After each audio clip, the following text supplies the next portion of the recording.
Now, there are two main ways that you can value any kind of business. We have SDE, which is seller discretionary earnings, and then we have EBITDA. Now, both of these have the merits. Generally speaking though, SDE is for any businesses under $1.5 million in revenue.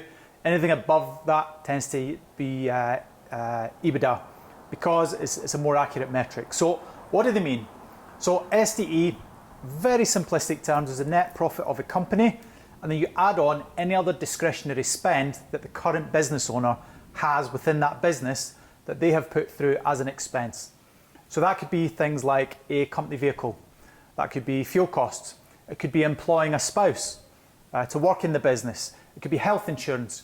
It's basically any other spend that you, as the new business owner, may not end up spending on the business. EBITDA, on the other hand, that's a more complex calculation. And the reason that that's done for businesses greater than 1.5 million is that businesses that are valued higher generally are slightly more complex, and it's not quite as simple just to use the profit of the business, because it's not always easy to get to that number. So a way that I try and explain this, and my children actually asked me what was the difference when I was explaining to them, and I said, well, if you think about this as a football team, let's say one of the NFL teams, let's go with the Chicago Bears. You have an owner of that team. Now that owner, they take a wage out of the company every single month. Let's, for easy figures, say it's $1 million a month.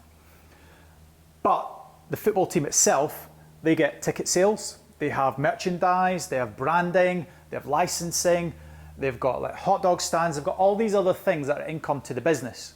So the two ways that we could try and look at the valuation of this business, if we were to use what the CEO of the company gets paid, it'd be a very difficult metric, because $1 million a month, although it sounds a lot of money, for an enterprise and a business that's probably turning over hundreds of millions every single year, maybe even into the billions, is not a great way to try and value a business.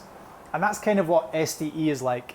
You're taking what the owner of the business, what they earn and what profit they take home every single month, and they're using that to value a business. So when it's a simple business, maybe something, say, like pest control or a plumber's or HVAC, that's got maybe 2 or 3 employees, it's a fairly accurate way to value a business. When you look at something like the Chicago Bears, when you look at all the merchandising, branding, all the other things that come into it, it's not a very accurate way to do it. So that is why we'd use EBITDA. Now, what does that stand for? It's earnings before interest, depreciation, taxes, and I'll just wait for that to go past, amortization. So it's basically all the other things that you would normally pay out on a business that are not direct operating costs, and you add that back in, because they can change when you have a larger business. And the reason being, there's all sorts of tax strategies and all sorts of fancy ways to basically look at the books. As soon as the financial people get involved, tax specialists, investment bankers, all these kind of people, there's ways of fudging the figures slightly. So EBITDA is a really good way to kind of level the playing field, so that when you're looking at two companies, one that's maybe got 5 million of revenue and one that's got 10 million of revenue, you can try and gauge them against each other. Whereas SDE is not a great way of doing that when you've got companies that obviously have got maybe like 50, 100, 500 employees. It just doesn't make sense to do it that way. So that's the difference between them.